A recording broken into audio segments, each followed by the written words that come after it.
Dusk at Raven Lodge. A quiet rancher finds a shaken young woman standing in the street, dress torn, eyes down. He gives his coat, sets a chair by his door, and keeps watch through the night. By morning, 3 local youths brag. Their uncle, a cattle boss, points a finger in the rancher's face. The sheriff hovers, the town holds its breath. This won't be settled with fists.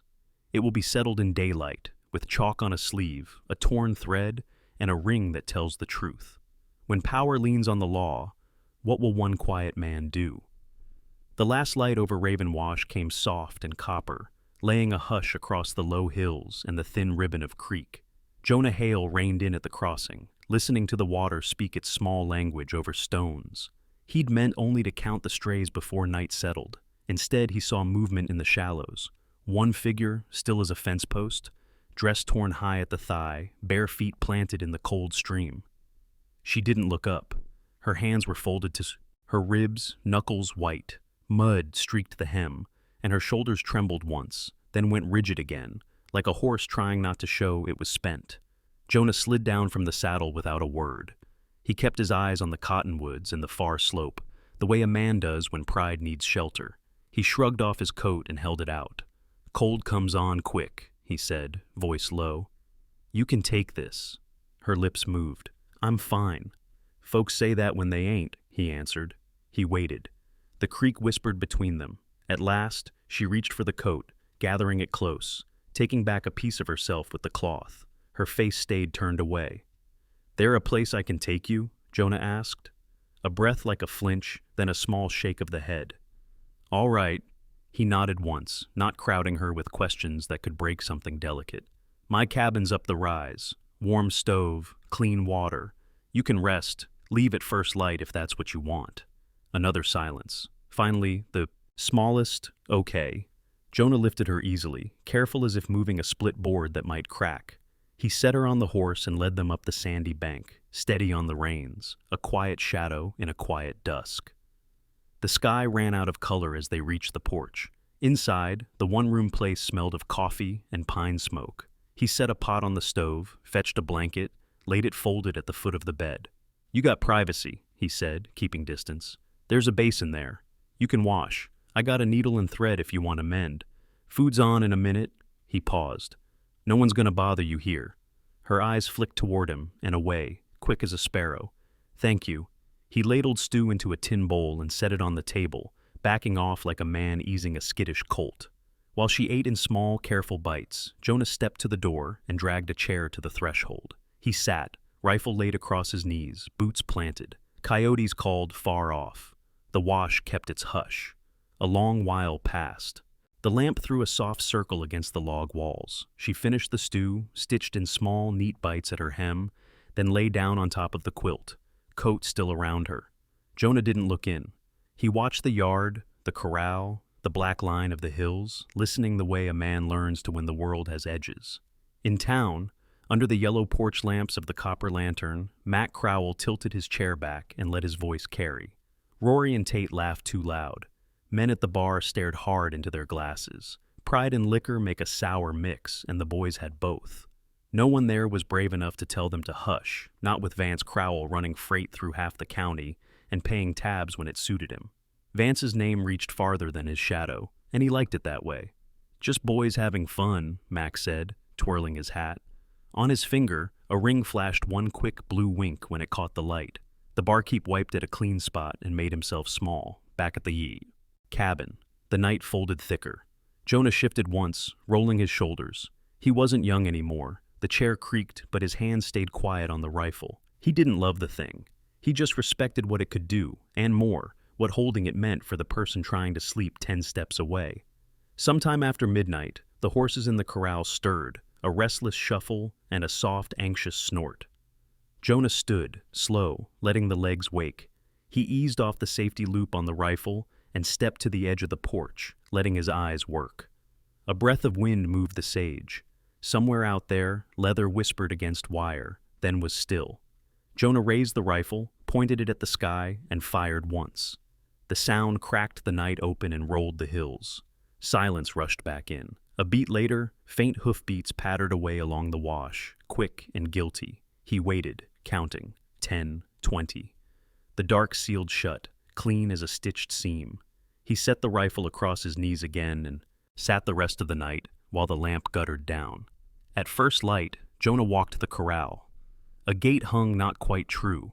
One strand of wire showed a fresh scuff, bright silver where rust had been. In the sand he found heel marks turning hard toward town, and, half print, half smear, the curve of a spur that left a crescent on the earth. He squatted, thumb against the mark, feeling the grit. He didn't say a word. Inside, the woman slept, breath even now. The sun tipped over the hills like a promise. He looked again at that crescent in the sand and at the gate rope drawn wrong. Who circled his horses after dark, and why? Morning broke sharp and pale over Raven Wash. Jonah Hale stood at the corral, studying the gate rope he had retied before dawn. The crescent-shaped spur mark still pressed the earth like a secret note left behind. He turned the print over in his mind, weighing it the way he weighed a stray calf, quiet, steady, never rushed. Behind him, smoke curled from the chimney. Inside, the woman slept, her breath light but no longer ragged. For now, the world was still. By mid-morning, Jonah rode into town. The Copper Lantern Saloon leaned with the same creak as always, its porch half-shaded. Inside, voices carried. Mac, Rory, and Tate, Crowell's nephews, sat loud at a back table. They had their boots up, cups in hand, laughing bigger than the joke deserved. Jonah stepped through the doors. The room hushed in a ripple, men shifting eyes between him and the boys. Jonah didn't raise his voice. He just said, plain, "You left sign at my place last night. I don't aim to see you there again." Mac's grin cut sideways. "You dreaming, old man?" We was playing cards till sunup. Jonah's gaze drifted to Mac's boot, polished iron spur catching the lamplight, curve sharp as a crescent moon. "Dreams don't leave scratches on gate latches," he said. Rory barked a laugh, too quick, covering nerves. Tate muttered, "Ain't your land can't stand a little ride by?" Jonah didn't budge. "Boys, I'll say it once, leave off." He tipped his hat to the barkeep, turned, and left them with silence clinging to their laughter. That night, the wind rose, dry and restless. Jonah sat in his chair by the door, rifle across his knees. Eliza, he had learned her name that afternoon, though she gave it quiet as a secret, sat at the table mending her hem again. She didn't ask questions about town. He didn't offer. Some words didn't need air yet. Then came the thud of a gate swinging open, a rush of hooves scattering. Jonah moved fast, stepping to the porch. He didn't sight at flesh. He never did. He raised the barrel skyward and cracked a warning shot. The sound sent silhouettes streaking into the wash, dust trailing like ghosts. Inside, Eliza had risen, wide-eyed but steady. "They came again?" she asked. Jonah nodded. "Fool's courage rides easier after dark." She pulled his coat tighter. "Why?" He set the rifle down gentle. "Because men like Crowell think no one says no to them, and boys grow tall in his shadow." At dawn, the knock came. Sheriff Holt stood on the porch, hat brim low, a folded paper in hand. "Jonah," he said, "there's a complaint." Jonah took it, read the scrawled ink. "Harboring a vagrant, brandishing a firearm against minors." "They filed this?" Jonah asked. "Vance Crowell himself." The sheriff shifted, uneasy. "You know he's got half the freight business tied to his name." "Paper's paper, Jonah. Best thing is, keep the peace." Jonah met his eyes. "Peace don't come from letting wolves in the fold." The sheriff sighed, touching the star pinned at his vest. "I know, but I can't tear this up without cause. Be careful. Don't give 'em rope." When the lawman left, Jonah studied the paper a long while, then folded it once and set it on the mantel. He walked back to the corral, crouched near the wire. There it was again, a faint crescent spur mark, pressed beside a fresh nick in the post. He pressed his thumb into the dirt, memorizing its curve. Eliza stepped out onto the porch, sunlight in her hair, coat still around her shoulders. "What now?" she asked. Jonah rose slow, dust on his knees. "Now we wait for proof to fit the deed. A mark in the dirt don't lie, just needs the right eyes to see it." And maybe that's the question for you. If you were Jonah, holding a paper meant to silence you, while clear tracks told another truth, would you fight it or let it lie? Tell me in the comments, because a town story, like this one, is shaped by the voices willing to speak. Jonah Hale wasn't one to sit idle when paper tried to twist truth. After the sheriff rode off, leaving that nuisance complaint folded on the mantel, Jonah sat at his small table long into the night. The lamplight flickered, throwing shadows across a stack of worn volumes he'd kept since his scouting days. Territorial codes, property statutes, court circulars. Men out here thought him quiet, a loner. They forgot he had read more by firelight than some lawyers had in school. He turned pages steady, tracing with a calloused finger, words about trespass, affidavits, private prosecution. The language was stiff, built by men in suits far from the dust, but Jonah teased out the shape of it. A landholder could expel trespassers who tampered with stock or gates, and a sworn victim's statement carried weight enough to start action, no matter who her kin were or weren't. By the time the lamp burned low, Jonah leaned back, rubbing the ache in his shoulders. The boys had their uncle's shadow. He would need something firmer, proof that showed itself without shouting. At daybreak, Eliza found him still at the table. Her hair was loose, eyes cautious but clearer than before. "You didn't sleep," she said. "Sleep comes after fences are mended," Jonah replied. He hesitated, then slid a sheet of paper across. "You write?" She nodded. "My father taught me. Letters, sums, books when we had them." "Good," Jonah said, voice gentle. "If you're willing, you can put down what happened. Plain words as you remember, names, details. It don't leave this room unless you say so." Her hands trembled at first, hovering over the pencil. "If I do," she whispered, "they'll come harder." Jonah met her eyes, steady. They already came. Better the truth stands taller than rumor. Silence stretched, then she drew a breath and set the pencil to paper. Her script was neat, the kind taught in small church schools. She wrote of the creek, of rough hands, of a hem torn sharp by a boot heel. She noted a missing brass button, pulled clean off in the scuffle, and Mac's turquoise chip ring glinting even in the fading light. Her words were simple, but each carried weight like a stone placed on a wall. Jonah watched without pressing, then folded the paper once she was done. "You keep a copy," he said. "This one goes where it needs to."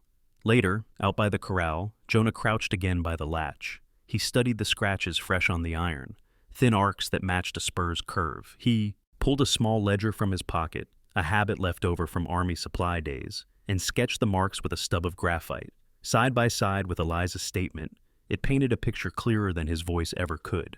That afternoon, Jonah saddled his horse and rode the ridge line. He wasn't looking for trouble. He was listening for it. Along the trail, he met Dusty, the stable boy from town. The child's boots were near worn through, but his eyes were sharp. "Mr. Hale," Dusty said, tugging his cap. "I seen them three riding fast by the wash 2 nights back. One had a hat with turquoise band. Can't miss it." Jonah's brow lifted. "You sure?" Dusty nodded. "Near lost my broom chasing chickens when they thundered past." Jonah gave him a quiet smile, one of the few he let slip. "Good eyes. Keep 'em open." When Jonah returned home, Eliza was kneading bread. Her sleeves were rolled, flour dusting her forearms. The cabin smelled of yeast and warmth, a scent that softened even his guard. She looked up. "You found something?" "More than something," Jonah answered, setting the ledger on the table beside her affidavit. "A torn hem, a button, a ring, and a latch scratched by a crescent spur. It ain't loud, but it's enough." Eliza pressed her palms into the dough, slow. "Do you think the town will care?" Jonah's eyes rested on her, steady as the hills. "Care or not, they'll have to see it. Proof don't need persuasion, it just needs daylight." The bread rose. The sun slid low again, painting the wash in fire. Jonah felt the stir of coming days, when silence would no longer be shield, but weapon. Sunday in Raven Wash dawned bright, the air carrying the kind of stillness that coaxed folks toward the churchyard under the cottonwoods. Jonah Hale kept his hat low as he rode in with Eliza beside him. She wore his mended coat still, though she had stitched her dress enough to hold. Her steps were careful, but she stood straighter now, chin not tucked so deep. The church bell called. Steady. Families spread quilts beneath the trees. Children ran in dust, and the long tables filled with pies and bread loaves. Jonah guided Eliza to a shaded spot near Mrs. Bell, a widowed neighbor with sharp eyes softened by years of loss. Mrs. Bell gave a kind nod. "Morning, Jonah." Miss Eliza dipped her head. "Eliza Rowan, ma'am." The widow's gaze lingered on her, seeing more than words gave. I thought I saw you two ride in last dusk, quiet-like, and I recall 3 boys tearing down the road, one hat catching the sun with turquoise. No decency in their speed, Jonah filed it away with a small nod. Mrs. Bell wasn't a woman to gild a story. A little later, Dusty the stable boy came bounding across the grass, broom tucked under one arm like always. He tugged at Jonah's sleeve. "Mr. Hale, I found this by your wash." From his pocket he produced a brass button, dulled but distinct. "Saw a blue thread on your fence, too." Thought it might matter. Jonah's jaw tightened, but he put a hand on the boy's shoulder. "It matters. Keep it safe." The boy's face lit at the trust. "Yes, sir." Nearby, an old figure shuffled forward. Prospector Wicks, bent as the handle of his pick, leaned heavy on his cane. His voice cracked but carried. "Saw Crowell's freight wagon roll past your lane, Hale." Odd hours, not his route. Thought it curious. Jonah's eyes flicked toward him. "You certain?" "Certain as dust on my boots," Wicks muttered, settling back. Eliza stood silent, listening to every word, her fingers curling around the edge of the quilt. Her breath came quicker, but she did not flinch away. Jonah saw the courage in that, quiet and raw. The afternoon carried on with hymns, laughter, and plates passed hand to hand. To the crowd, it was another Sunday. To Jonah, it was testimony scattered in fragments, waiting to be gathered. Proof needed no loud tongue, just careful ears. Later, back at the cabin, Jonah took chalk from a drawer and crouched on the porch step. He drew a square for the corral, a hinge for the gate, small marks for the scratches. He added the brass button, the turquoise ring, the snagged thread. Beside him, Eliza watched, brow furrowed. "You're building a map," she said softly. "A map that speaks plainer than my word," Jonah answered. He drew one last line, straight and firm. "They think bluster hides truth, but truth has its own weight. All I need is for it to show itself, plain, when eyes can't look away." Eliza touched the edge of the chalk drawing. "And if they still turn?" Jonah met her gaze, steady. "Then the line holds just the same. Some fences you keep, not because others respect them, but because you must." The sun dipped low, painting the wash in copper. The cabin stood small but solid, the air thick with bread cooling on the sill. The night would come soon, and with it, perhaps more testing of ropes and gates. Yet Jonah felt the pieces aligning, testimony, objects, scratches on iron, all waiting for the moment when silence could give way to daylight. Eliza rose, folding her arms as the wind tugged at her hair. "What simple thing," she asked, half to herself, "can make guilt show itself plain?" Jonah didn't answer. He only looked at the chalk on his hands, the quiet proof in his ledger, and the weight of the ring and button waiting their turn to speak. The days after the church picnic felt charged, as though Ravenwash itself waited for something to break. Jonah Hale moved with the same quiet rhythm, feeding stock, splitting wood, patching fence rails. But beneath it all, he was setting pieces into place. Eliza watched him closely. She had seen men bluff with fists before. Jonah was different. He leaned on silence, on patience, on the kind of steadiness that unsettled those who thrived on noise. One morning he saddled his bay and rode into town. Eliza stayed behind kneading dough, the scent of yeast filling the cabin. Though her thoughts rode with him, Jonah tied off at the sheriff's office, stepped inside, and laid 2 papers flat on the scarred desk, Eliza's sworn statement and a request for trespass warrants against the 3 boys. Sheriff Holt squinted, pushing his hat back. "Jonah, you know what this means. Crowell will raise thunder." "Thunder don't scare me," Jonah said. "Truth holds steady if folks will look at it." The sheriff rubbed his jaw. "All right, I'll file them, but you best keep your guard up. Crowell's not a man who takes kindly to being crossed." Jonah only nodded and tipped his hat. His work was done here. Back at the cabin, he reset the corral gate with care. He greased the hinge so it would squeal no more, then dusted the strap with fresh chalk. Anyone who handled it would carry the mark on a sleeve or glove. Next, he strung a thin wire from the latch to a tin cup by his bed. One tug, and the bell would sing in the night. Eliza stood watching, flour still on her hands. "You're setting a trap. Not for hurt," Jonah replied. "For proof. Folks doubt words. They can't doubt what. They see plain." That evening, Eliza brought bread to the table, the crust golden, the inside soft and steaming. Jonah cut a slice, nodding approval. "You've a good hand for it," he said. She smiled faintly, brushing flour from her skirt. "Bread holds better than fear." My mother used to say that as night fell, Jonah checked the wire one last time and set the rifle against the wall. Best rest easy, he told her. If they come, we'll hear it. The bell did not ring that night, but trouble came by day instead. Late morning, as Jonah watered the horses, a rider thundered into the yard. Vance Crowell himself, his coat dusted from the trail, reined in hard. He swung down and jabbed a finger near Jonah's chest. "You've gone too far, Hale." "Filing papers against my kin?" Jonah didn't flinch. "I filed truth. Nothing more." Crowell's eyes narrowed. "You fired on boys. Sheriff says you raised a rifle." Jonah's voice was even. "Sky took that shot, not flesh. You know it," Crowell snarled, turning on his heel. "The sheriff will take that rifle from you. Mark me." He mounted and rode off, dust rising in his wake. True enough, by sundown, Sheriff Holt arrived, uneasy. "Jonah," he said. Crowell pressed hard. "I've got to take the rifle for safekeeping." Till the hearing, Jonah didn't argue. He handed it over the stock first. "A man's got more than guns," he said. "I've got hands, too." The sheriff studied him, then gave a slow nod before riding back toward town. Inside, Eliza stood by the window, worry plain in her eyes. "They're closing in." Jonah placed a hand on the chair by the door. "Let them." Truth has a way of standing when lies fall. Night fell heavy and still. The cup and wire waited. Jonah sat with chalk dust still faint on his fingers, listening for the bell's first song. The bell never rang that night. Jonah Hale sat in the chair by the door till dawn, the wire cup still silent, the chalk line on the strap untouched. Yet he knew men like Crowell wouldn't let a day pass without pushing harder. Trouble would not wait long. He saddled his bay and rode with Eliza into town at first light.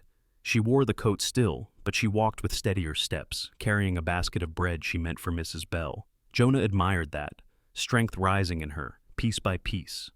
On Main Street, the three Crowell boys were leaning against the mercantile rail. Mac flicked his turquoise band hat with a finger, smirk wide. When Eliza passed, he shifted to block her path, shoulder brushing too close. Jonah was off his horse before the dust settled. He placed a hand against Mac's chest, firm but not rough, and guided him aside. "That's far enough," he said.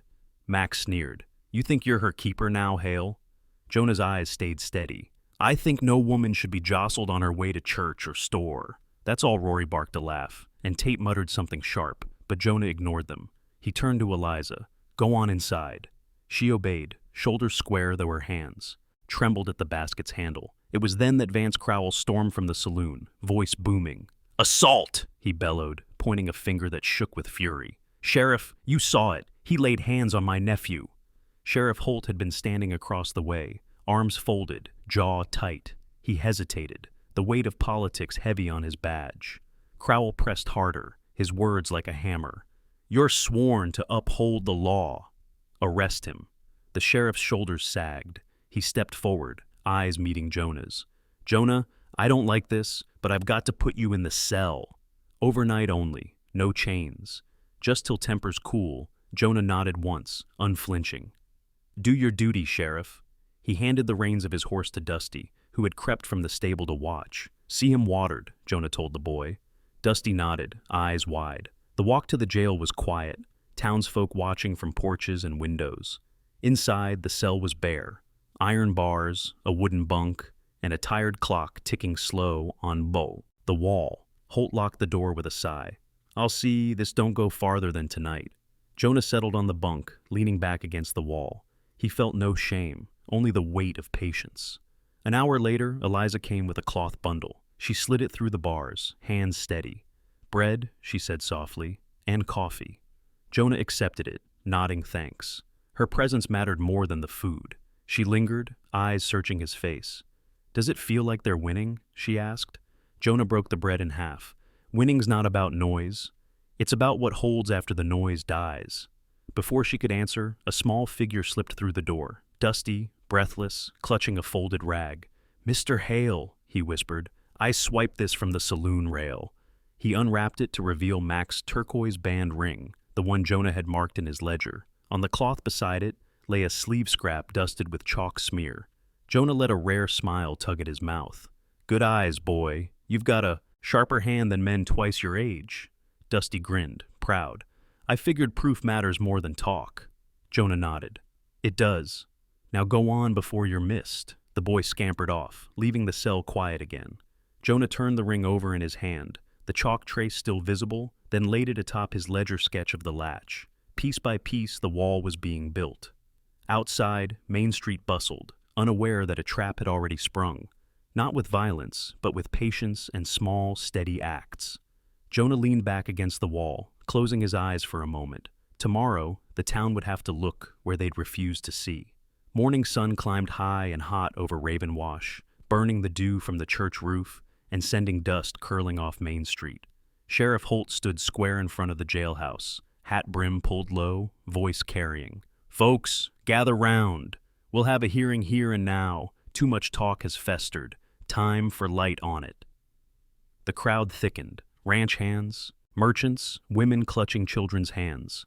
Vance Crowell strutted forward with his nephews, their laughter too loud, their boots scuffing like they owned the ground. Jonah Hale stepped out of the cell behind the sheriff, unshackled, tall and calm as ever. Beside him walked Eliza, her hands folded tight, but her gaze fixed straight ahead. Crowell sneered, sweeping a hand. This is foolishness, Holt. A drifter woman's word against my blood. Hale here is twisting scraps into stories. These are good boys, not criminals. Jonah's voice came quiet but sure. Then let the truth show itself. The sheriff, wearied but fair, nodded. What do you propose, Jonah? Jonah pointed toward the corral at the edge of the town. A simple thing. Let them close a gate. Murmurs rippled through the crowd. Crowell scoffed. A parlor trick. Sometimes truth looks simple, Jonah said. Together they walked to the small stock pen, townsfolk trailing behind. Jonah bent to the hinge, greased smooth and dusted fresh, chalk along the strap. He spoke plain for all to hear. This is how I found it at my place. Whoever handled it wore the mark. He turned to Mac, the boldest of the three. Show the town how innocent boys close a gate. Mac barked a laugh, swagger thick. Glad to.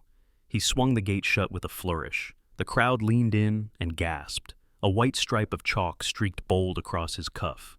Jonah held up his ledger sketch, showing the latch scratches. Then he lifted the turquoise band ring Dusty had stolen from the saloon rail, the chalk still faint against its edge. This ring was left loose. This thread, he added, drawing the blue strand from his pocket, was pulled from a fence where they ran. And her affidavit, he tapped Eliza's folded paper, names each of them. These are not rumors. These are facts, seen and touched. The murmurs grew into voices, shifting the weight of the crowd. Mrs. Bell called out, I saw them ride hard that night.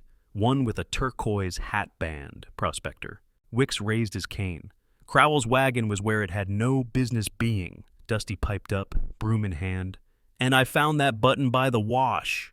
Vance Crowell's face reddened, his smile faltering. Lies, all of it. Boys make mistakes, but this is a scheme cooked by Hale to ruin us. Jonah met his eye. Scheme, or truth standing plain? You tell me, Crowell. Can words wipe off chalk? Can talk unmake scratches in iron? The sheriff stepped forward, eyes sweeping the crowd. You've seen it yourselves. Proof speaks louder than argument. These boys tampered with Hale's gate and frightened his stock. The complaint stand's Mac's smirk was gone. Rory and Tate shifted, uneasy, like colts boxed in. Crowell's jaw worked, but no words came. The town had seen too much to look away now. Eliza's breath shuddered, but her shoulders eased as though a weight had lifted. Jonah stood tall, silent once more. The trap hadn't snapped shut with noise or violence, but with daylight and patience. And daylight was harder to deny. The street hearing broke the hush of Raven Wash like thunder rolling away. What had started as whispers now carried the weight of daylight. Sheriff Holt, badge glinting, raised his hand for order. These boys tampered with Hale's corral, frightened his stock, and meant harm. By law, they'll pay restitution, work under the circuit judge, and keep to the straight. The crowd murmured, some nodding, others uneasy. Mac's bravado cracked. His cuffs still showed the chalk. Rory stared at the ground, and Tate shuffled like he wished to vanish. Jonah stood silent, Eliza's affidavit folded in his pocket, the turquoise ring glinting like a nail in Truth's coffin. Then came the uncle's voice, sharp and desperate. Vance Crowell shoved forward, spitting words. Boys make mistakes, Sheriff. Hale's twisting trifles into charges. I was at his lane myself.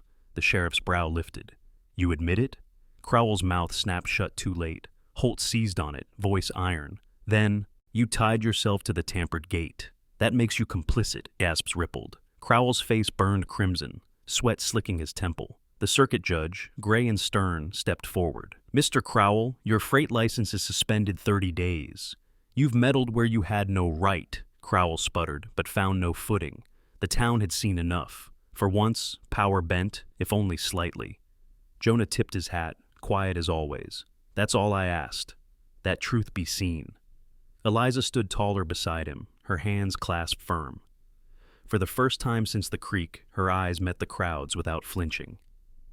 There was no shame there now, only a steady kind of dignity. That evening, back at the cabin, silence wrapped the room, not in fear, but in release.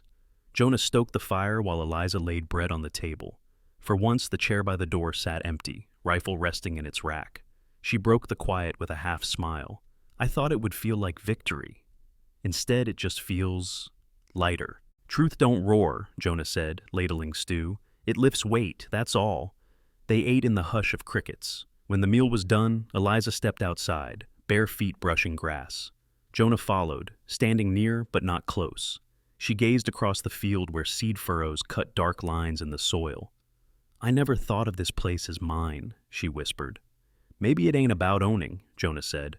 "Maybe it's about belonging." Her eyes softened, then caught on something glinting near the furrow. She knelt, brushed soil aside, and gasped. Water shimmered faint beneath, a shallow spring bubbling gentle into the cut row. Her hands came away damp, cool with promise. "Jonah," she breathed, "there's a spring." He crouched beside her, touched the damp earth. Feeds the wash from underneath. Hiding all this time, he let the wet soil crumble between his fingers. A quiet abundance, right where we first stood in fear. She laughed, a sound quick and almost shy. "Maybe that's what second chances look like, water where you never thought it'd run." Jonah smiled faintly, gaze fixed on the small flow. "Then maybe this land has more to give than we guessed." The spring trickled on, steady and sure, its sound soft as a lullaby. For a moment, the world felt remade. Fear turned into something tender, shame turned into belonging. Inside, the chair by the door remained empty. Outside, the soil drank from its hidden gift. The weeks that followed felt different in Raven Wash.